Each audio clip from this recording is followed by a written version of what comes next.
afternoon. My name's Ebrima Tabora Manneh. I am the party leader and Secretary General of the People's Alliance Party, known as PAP. I hailed from the Lower Nyomi in the Gambia, in the North Bank region. I'm residing in Banjul and Bara. I mean, born in Bunyado. That's also in Lower Nyomi district. From there, I moved over to Bara, and Bara and Esau, basically. I've been between Bara, Esau, Bunyado, and back in Dik during my formative years when I was going to school at Esau Primary School. And from there, I proceeded to the Gambia Muslim High School from 83 to 88. And then I did a bit of business, a bit of trading between the latter part of 1988 to 1999. Early 1990, I went to the US. I was in the US from 1990 to 2003.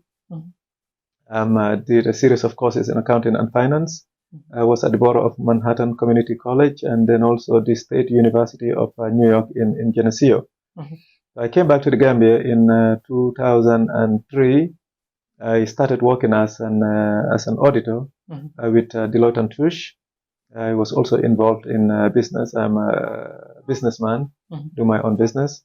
Also a big-time farmer. That's an area that I enjoy the most. I would say, in fact, I enjoy farming more than if there's a hobby. For me, it's mostly farming. So I'm basically a farmer, a businessman, and after working as an auditor, then I moved to a company that was acquired, that acquired Shell. Shell is a petroleum company. The company was Gulp. I used to audit Gulp. I used to audit a lot of parastatals. I mean, banks, insurance companies, NGOs, a lot of government departments from the central bank, social security, and NAWEC. So I was auditing Gulp, and then,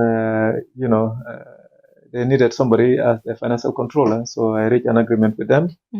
So I went to Gulp as a financial controller. So from Gulp, the company was acquired by Petrogas. And then Petrogas eventually became Star Oil. So I've been with those companies as their financial controller. I've been doing my business also in consumer trading and general merchandise. And I'm also in farming as a farmer, and I deal with farming products as well. So basically, that's my story. Until 2021, when I really actually ventured into politics, and with friends and like-minded people, we set up a political party, which is now known as the People's Alliance Party, which was registered on the 7th of November 2022. Yes, I think that's all about me. That's a good rundown on your background. Yeah. Thank you. After all, we are here to discuss some of the issues with regards to what the Gambia is currently faced with, most especially when it comes to price hike and all that. Specifically, we go into the price increment of sugar, not just sugar, but basic commodities that we have in the country currently. So how will you rate this situation in the country currently? It's really very tough in the Gambia. I know the past few years it's been really very tough for the average Gambian. I would, in fact, I would say an experience that I have never witnessed during my stays in the Gambia, and I've spent the better part of my life in this country. I only left the country in 1990. I came back in 2003.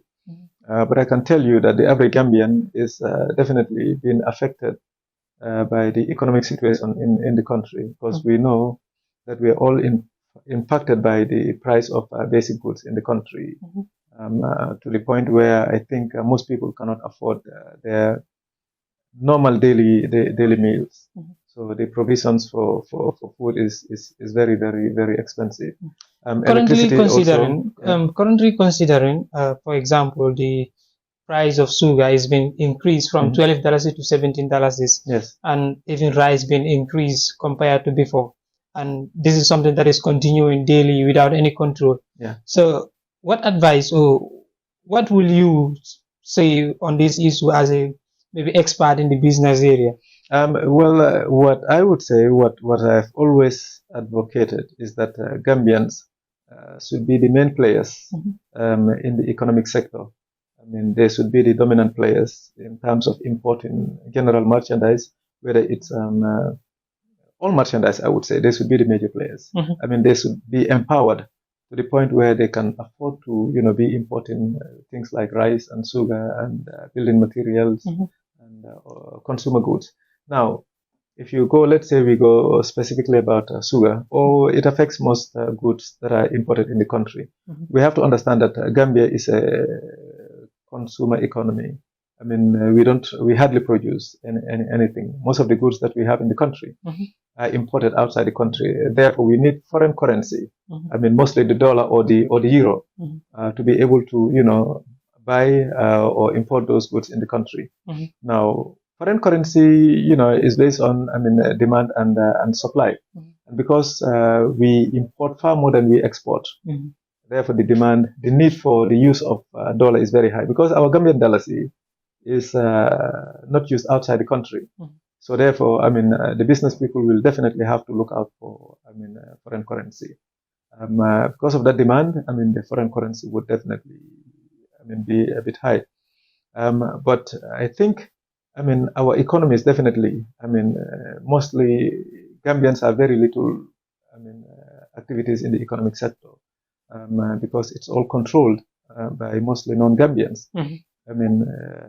And I think that has one impact, because with Gambians, we will have that feeling for each other. Maybe we won't charge a lot, because we know that we are dealing with our own relations. But those who are not Gambian will not have that kinship, that feeling that they need to at least consider the financial situation of the average Gambian.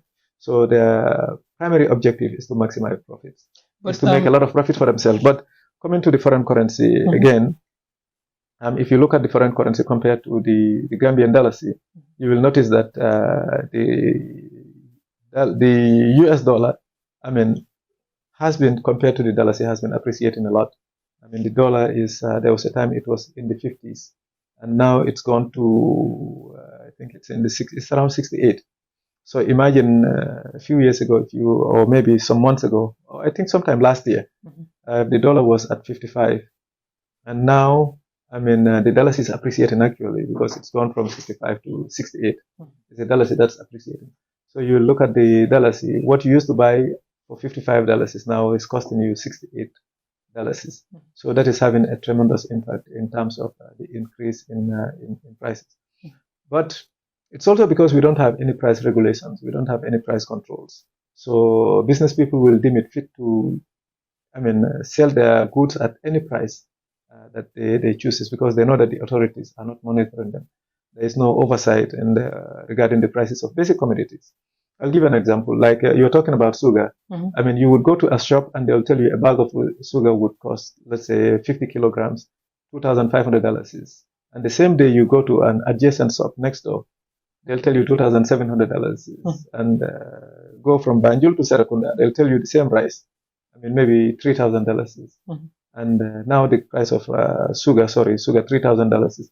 So you'll find that shops that are close to each other with the same, good or merchandise, they'll be charging different prices, and the differences are not usually very small. We are talking about high prices. Yeah. So basically, that is an issue where you hardly produce anything, you hardly export, and the demand for foreign currency is high, than more than what is normally available. But in fact, I think the foreign currency issue you can understand. Because when you compare the dalasi to the foreign currency, you can understand that issue, that problem. But in fact, that should not have been an issue, because it is mostly addressed by the remittances that we receive outside the Gambia. Because the remittance that we receive in the country is enough to cover our need for the dollar to buy goods outside the country. So basically, it has to do with fiscal policy, with the government, to ensure that at least the remittances that comes in the country is mostly, well managed and directed to be utilized by Gambian business people. So, Mostly Gambians should yeah, be. in that aspect, do you think there's any opportunity or there's any space created for Gambians to venture into importing goods into the country? For the average Gambian to import or to be involved in, at least a business that is a sizable or a good business that can employ at least a good number of Gambians, let's say 50 to 100, it's going to be quite challenging because our business is mostly controlled by non-Gambians. And that is because most Gambians, they have the know-how, they have the, capability. They can do the business, but they don't have the funds or they lack equipment. And that is where the government needs to step in. Just to give you an example, like you look at an average Gambian, they have a small amount of money or a small loan that they can obtain from the bank. Let's say 500,000, $1 million, $2 million, or $3 million, which is less than 50,000 US dollars. And they want to be involved in, some businesses. So they can hardly, compete with somebody who has a line of credit, let's say an Indian or a Chinese or a Lebanese who has a line of credit or who is supported by a supplier outside the Gambia. They may have a line of credit worth, let's say, $1 million, $2 million. You're talking about $50 million is $100 million. Whereas the Gambian, with the same know-how, with the same ability, in fact, perhaps he has more, he's more capable than the non-Gambian. But because he has no funds, so imagine a Gambian with, let's say, $1 million and a foreigner with a line of credit of, let's say, $60 million. The two cannot compete.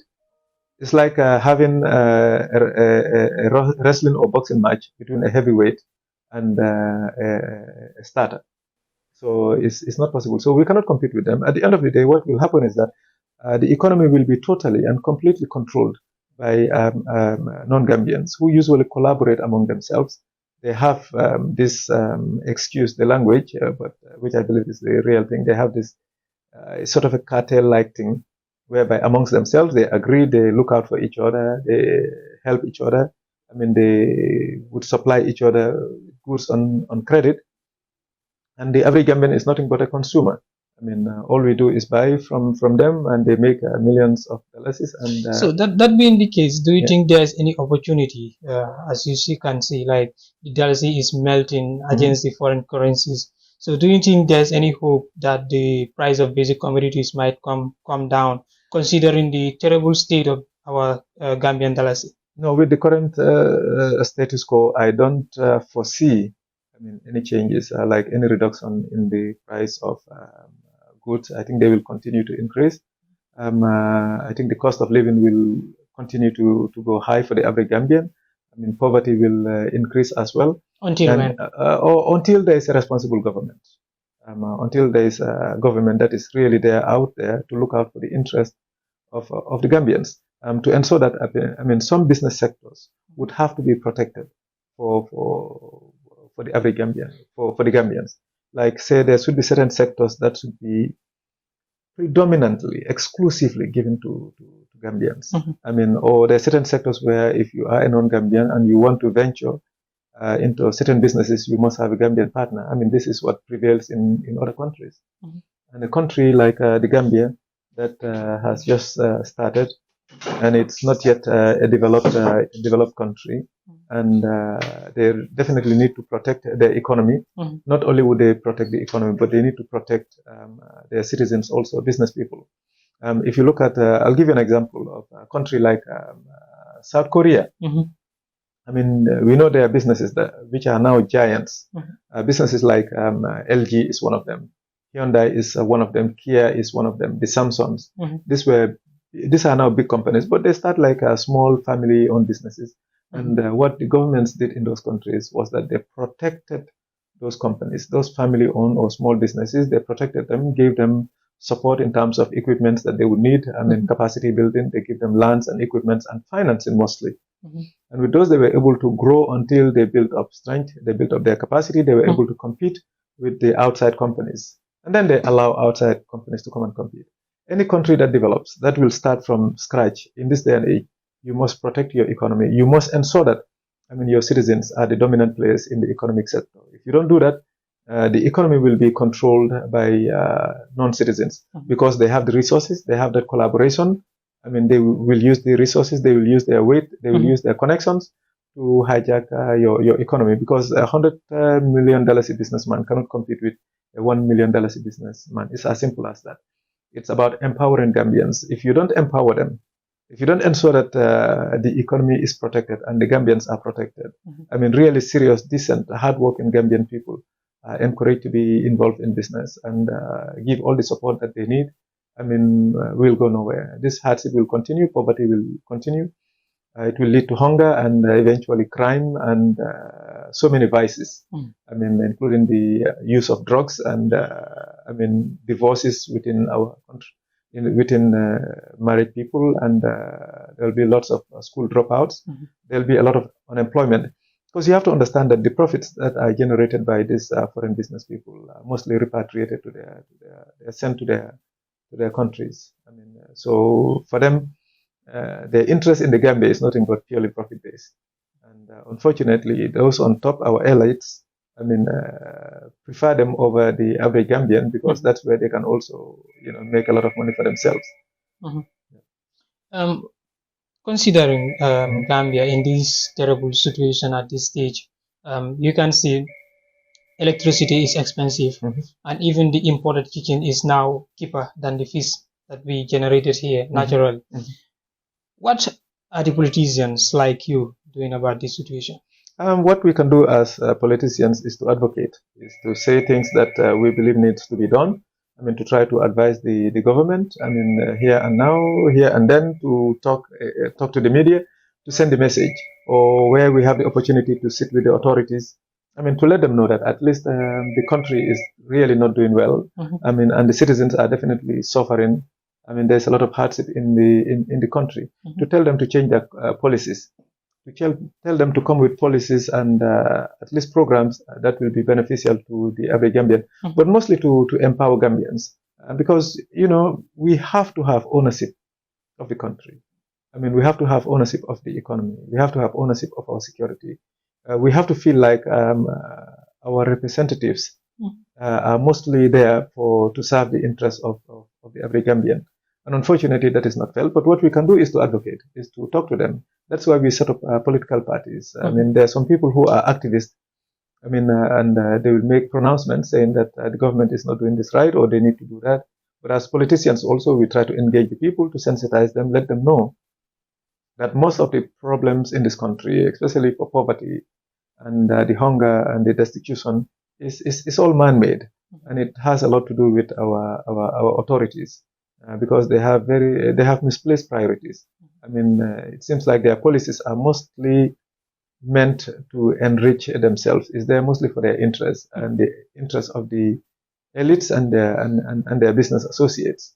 With that, I will ask, how productive is the those advocacy that the politicians and the civil society organizations are making towards the government on this situation? I think they are hearing what we are saying. We've been saying it for a long time. I think they are aware, and the Gambians also would know that at least we've been advocating these things. I mean, I've been making this statement since 2021. I said that in 2021, I said 2022 would be a very difficult year, and I predicted that 2023 would be even worse than 2022. And I've said it before the end of 23 that just before the budget came out, I said, if we're not mindful, we'll see whether government is responsible, whether they really care, I mean, for the welfare and the well-being of Gambians based on the allocations of the budget. And when it came out, we said that 2024 would be a very difficult year for the Gambians. So we can see that they are hearing what we are saying. Gambians are aware now, they know where the fault lies, because their tax money is being collected by the government, our resources are controlled by the government, the policies are set by the government. In fact, I have mentioned that the government mostly spends more than $100 million a day for 365 days. If you average it out, every single day the government spends more than $100 million. Because the budget, if you go to the budget, what they estimated to spend for 2024 is about close to 40 billion. $40 billion. That is 40,000 million. So if you look at $100 million a day for 365 days, that is 36.5 billion with a B. 36.5 billion. So government is definitely spending more than 100 million on average a day. And that money is given to the government by Gambians, or is given to the government as grants for Gambians, or is taken out as loans from the World Banks and the IMFs, the ADBs, for Gambians. So all that money that is spent, whether it's collected as from taxes, or whether it's taken as loans or grants, is meant for Gambians. So the allocation of those resources should have a meaningful impact, a positive impact in the lives of Gambians, to definitely reduce poverty and make it easy for the average Gambian to afford their basic needs. Unfortunately, that is not being done, and I think the Gambians should know that as politicians, there is little that we can do in terms of managing the resources of the country. I mean, we can have a big impact in their lives. That is quietly the responsibility and the role of the government, because never has any opposition party or politician goes out to anybody and collect tax from them. I mean, none of us would go out and negotiate with our development partners to get some funds for the country. So that is all being done by the government. And if you look at the budget, it's like what we call an ususu. They share just amongst themselves. So it doesn't trickle down to the average Gambian. So unfortunately, I mean, we're all in this dire situation because of the bad policies of our government. But I think they are aware. They're very aware of what has happened now. And I think the situation of the average Gambian is so dire, it's so difficult, that government is beginning to realize that this thing cannot continue. It cannot be business as usual. They must respond to the needs of the Gambians. I think that's why the dialogue came about. I think it's a little bit late, but it's better to be late than never. So let us see what the response will be. But for 2024, I don't foresee any meaningful changes. I think it's going to be very, very difficult. Are you part of the national dialogue? If yes, what message do you have on that platform? And what is your contribution towards that dialogue? Yes, I was part of the national dialogue. I was there on Monday. We were invited, and we've been grateful that we were invited. And I think the initiative is a good initiative. But like I said, I have my reservations. I do have my doubts because I don't see real seriousness in it, to be frank. But I mean, we have to engage. I mean, the authorities. I mean, we cannot. I mean, at least we can disagree, but respectfully. So we went there with humility, with respect for the authorities, being that I mean, we put them in the position to look at the interests of all Gambians and the welfare of all Gambians. And if they invite us to come and discuss, to provide solutions, or to listen to us, to tell them at least what we think needs to be done, I think it's only fair that we go and meet them. So we went, we met, we discussed. My disappointment was that the time was a bit too short. I mean, because they gave us each about 3 to 5 minutes. So 3 minutes was too short a time. You know, because the theme of the discussion, mostly it was about, I mean, our responsibility. That is to safeguard our nation, our country, the Gambia, and also, you know, to preserve the state, or to safeguard the state, if you may, and also, I mean, for the management of our resources. Now, what I'm saying is that then they have the 6 points also that were to be further discussed yesterday and on Friday. And that one revolves around, I mean, the issues of race, like tribal or ethnic differences. I mean, how to solve those problems, and also religious differences, and security issues also, and how to better manage our resources. But I think for the first two, that is tribal and ethnic differences, that one I beg to differ with the authorities. I think that's a non-starter. That is not an issue in this country. We don't have ethnic or tribal problems in this country. I'm more than 50 years old now, and I've lived in the Gambia for 30, almost, I would say 30, more than 30, 37 years. I mean, 38, almost 38 years. But I've never, I mean, in my life in this country, I mean, witnessed a situation whereby we say there is either violence due to ethnic problems or tribal problems or religious problems. I mean, if you come to religion, this country is predominantly Muslim, over 90%, and some Christians. I've never had a Christian complain to me that they've been abused or at least harassed by their fellow Muslims, Muslims in this country. And the other way around also is the same. So there are no religious issues, definitely. Yes, you may have some misunderstandings among our religious leaders, but those are, minor things that I think they all know that they cannot escalate. So that's never an issue in this country. So tribe and ethnic problems also is not a problem. I've traveled across the country, and Gambians live together harmoniously. I mean, any community that you go to, you will have different tribes and different ethnic groups, but people have always lived in peace, and they will continue to live with peace. I think the problem with what need to be addressed is that at the political level, and that has to do with the selfishness of our politicians. It's the politicians who try to incite people to, identify our tribal differences and try to use that, I mean, for their, political gains. It's all, for the selfish interest of politicians.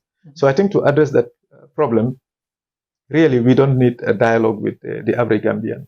We don't need to go to the various regions. I mean, if you go to, let's say, anywhere in the North Bank or URR or LRR, you choose a village. If you go to Brikama, if you go to Brikama, example, or you come to Banjul, like I'm resident in Banjul, you come to Banjul. I mean, you have all tribes and ethnic groups in Banjul. I mean, with no problems. They've never argued. Would you call them and said, okay, I want you guys to get along? When all along they've been getting along. They've been intermarrying. I mean, they've been, doing so many things together. I mean, there's nothing there, obviously. But if you go to the political level, you tell the political leaders and their supporters that let them tone down. I mean, let them be moderate with their way of politicking. Let them stop the divisive politics that they're doing or to scare the ethnic groups. I mean, or to mix them up. It's purely a political problem. I mean, not a societal problem, definitely. Gambians, I can tell you that, I mean, Gambians don't have that heart. They cannot hate each other. I mean, it's purely a political problem in terms of religious and mostly, especially, I mean, ethnic or tribal problems. So that should be solved at the political level, but not at our society's level. It's not an issue, I can tell you that. So that being the case, you mentioning that it is not necessary to maybe put that into national dialogue also. Yeah.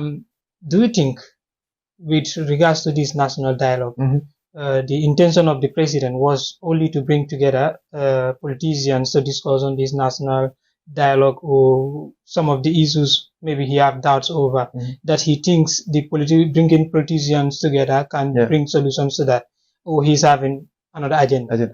Yes, in fact, not that the issue of ethnic or tribal differences that they mentioned should not be discussed. Those should be discussed, but I think at the political level, they should call all the politicians, put them in one room, and tell them that the politicians and their supporters and their base, but let the politicians go and tell their bases that to stop all tribal insinuations, to assume that, I mean, there are tribal differences, or to support or advocate, I mean, tribal differences. It's like I said, it's the politicians. If the politicians, I mean, at least tell Gambians that we are one and the same, and they won't condone, they won't accept anyone, I mean, to highlight, I mean, or try to use, I mean, differences in terms of our ethnicity as a campaign tool to advance their political, I mean, ambitions. I think if they stop that such types of political rhetoric and start, I mean, trying to unite Gambians to say we're all one and the same, I mean, not only in their sayings but also in their actions, I think this issue will be, I mean, done for within a few months, within 2 or 3 months. The politicians can do it very, very easily. So we don't even need to engage, the average Gambian who is worried about, feeding their family for the next day or paying for the children's school fees, or who are worried about their sick child who needs to really go to the hospital and they cannot afford medication, or the many unemployed Gambians who have finished school and here in the streets with nothing to do, or address the issue of rampant use of drugs or violence that we are now witnessing in this country. I think those are the real issues that we need to concentrate on, but not, really tribal issues. And even religious issues will not go very far. Our religious differences are mostly you may have some few religious leaders, disagree among themselves, but those are things that in any serious country with a serious government, those things will be addressed very easily. But those are not problems in the country. And I think in terms of the issues that really need to be discussed the most is the misallocation of and the misuse of our resources. Because like I said, if you look at the budget for 2024, you'll notice that it's mostly divided by the government, and those who enjoyed it the most, those in the upper echelon of the government, those with big positions. The average civil servant is being paid a very, very small salary, which, cannot afford them the basics that they need to make a decent living.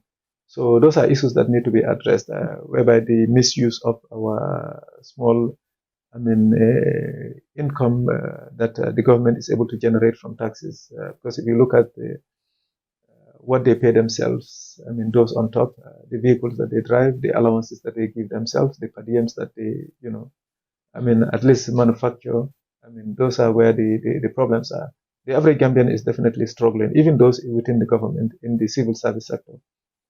Because if you look at the salary, it's definitely very, very poor.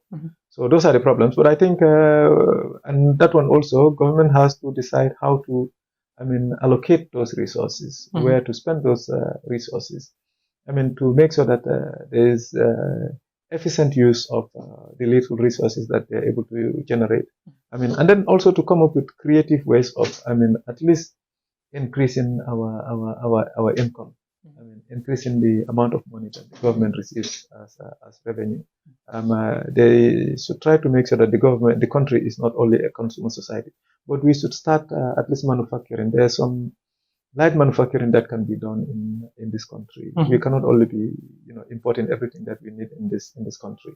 We should be able to, like I've been saying before, we should advocate that there are certain businesses that should be controlled and dominated by Gambians. Like, say, in terms of, you look at something like water, very simple. Machinery, equipment that you need to, at least be able to bottle water in the Gambia. They should be able to come up with the equipment and support some Gambians who are unemployed and set up a sector that makes water and give it to, some Gambians, give it to them as credit and to sort of create employment. You can do the same thing for ketchup. These sachets, you can bag milks in this country. With the groundnut, you can make the oil in this country easily. And then with that groundnut oil also, you can get this thing, the remains from the groundnut is used as animal feed. And then there's this thing called briquette. It's like charcoal. You can make it from groundnut cells. So those are all things that can be done to create employment in this country. So you have to definitely empower Gambians. You have to support Gambian business people.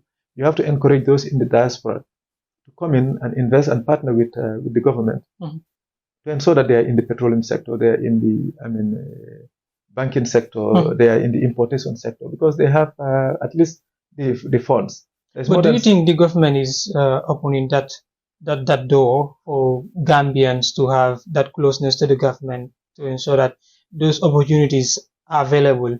No, I think the government is in a bubble, if you may. They are inside a bubble, and because they are very comfortable in that bubble, they have everything that they need. So for them, they cannot see beyond the bubble. Because they can get most of the things that they need to make at least a fairly decent living. They can get their house, their kids can go to school, they can afford to pay the school fees for them, they can give fees money to their spouses, they can get a car, they can fly outside the country if they want. If their kids finish school, they can send them outside the country. So they are really comfortable with the status quo. They're comfortable with the way things are. Whereas, 70-80% of the of the Gambians are really struggling. So either they know and they don't care, and I assume that at least, but they are comfortable, because you look at the policies that are in place, you look at the distribution of the resources in this country, and sometimes you wonder whether these people, really have that love of country, I would say, or caring for the average citizens. Because if you go outside, you see the struggle that most Gambians are going through. You look at your farmer outside throughout the country. I mean, in the rural areas, you see the difficulties and the challenges that they go through just to farm, to be able to send their kids to school. I mean, you look at the women who are gardeners and the struggles that they go through. They wake up 5 o'clock in the morning.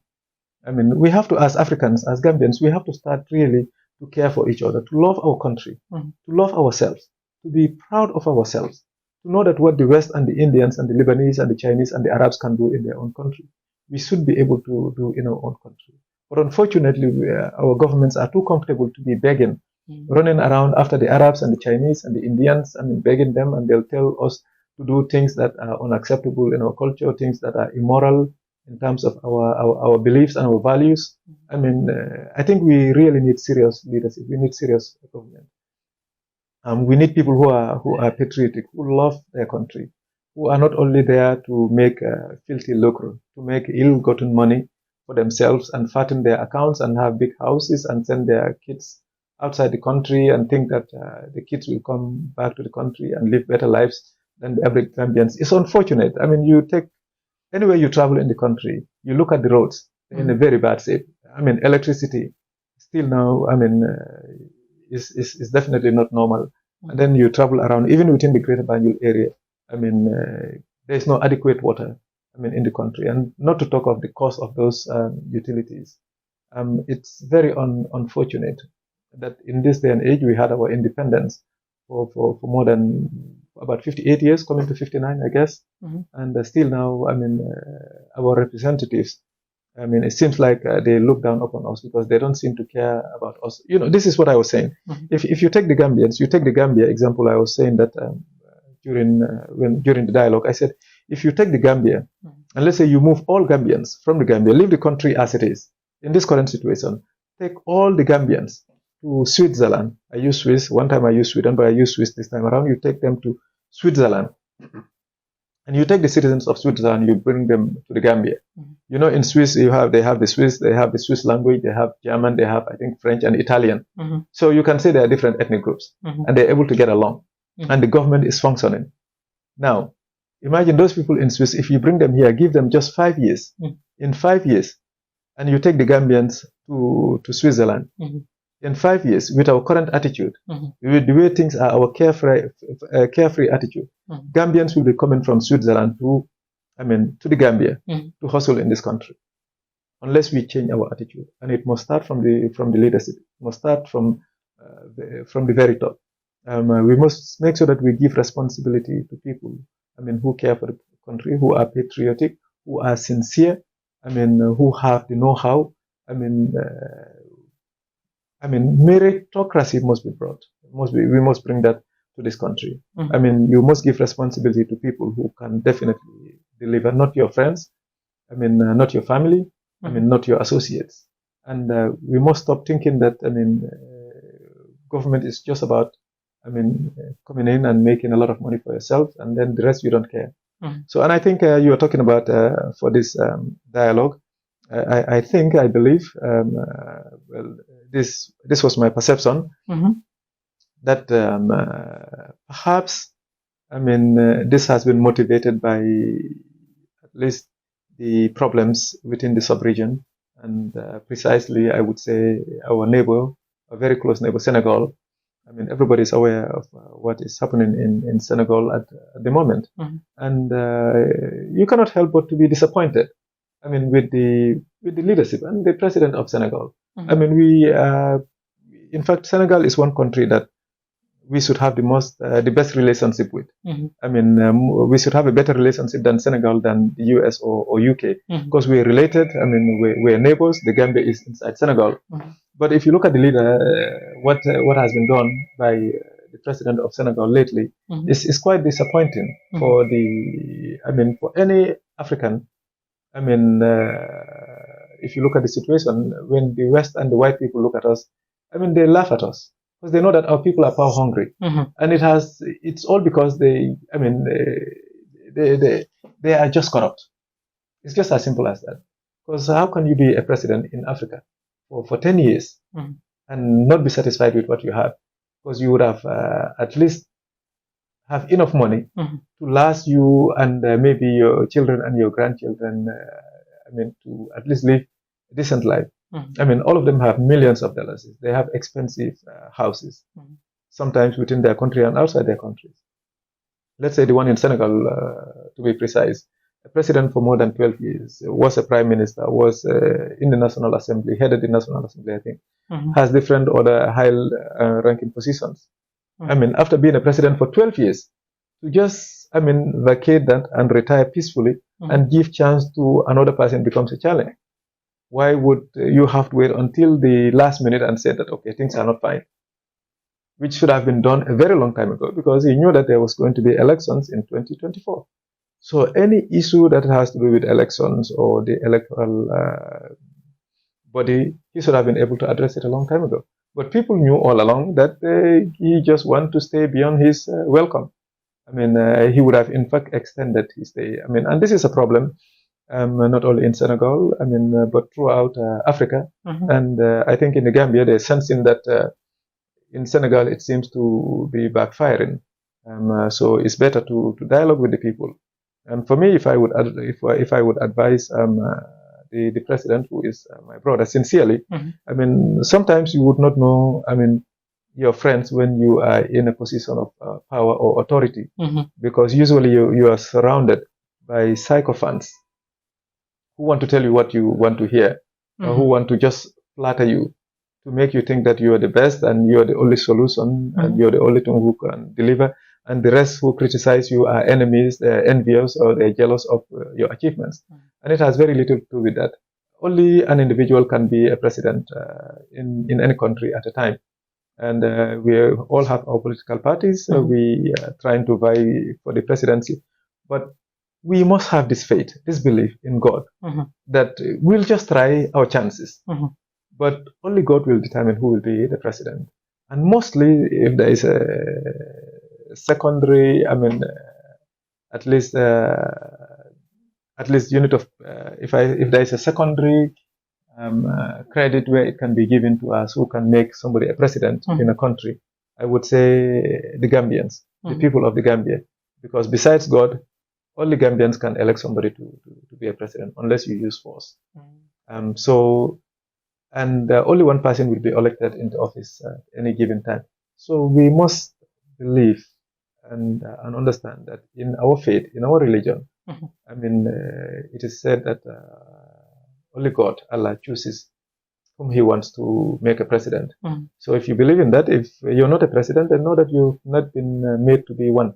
You're not destined to be a president. So you really don't need to, be obsessed with being a president. And if you're not obsessed, then you won't overstay. So I think we have to advise our leaders to avoid this obsession with power and, wanting to be in authority, wanting to amass a lot of money. At the end of the day, you will have to leave all of that behind, whether it's wealth or fame or positions or what have you. So for me, what I will advise my brother sincerely is that if he wants to leave a good legacy, is to prepare himself now that come 2026, he won't contest the elections and he will allow free and fair elections to be conducted.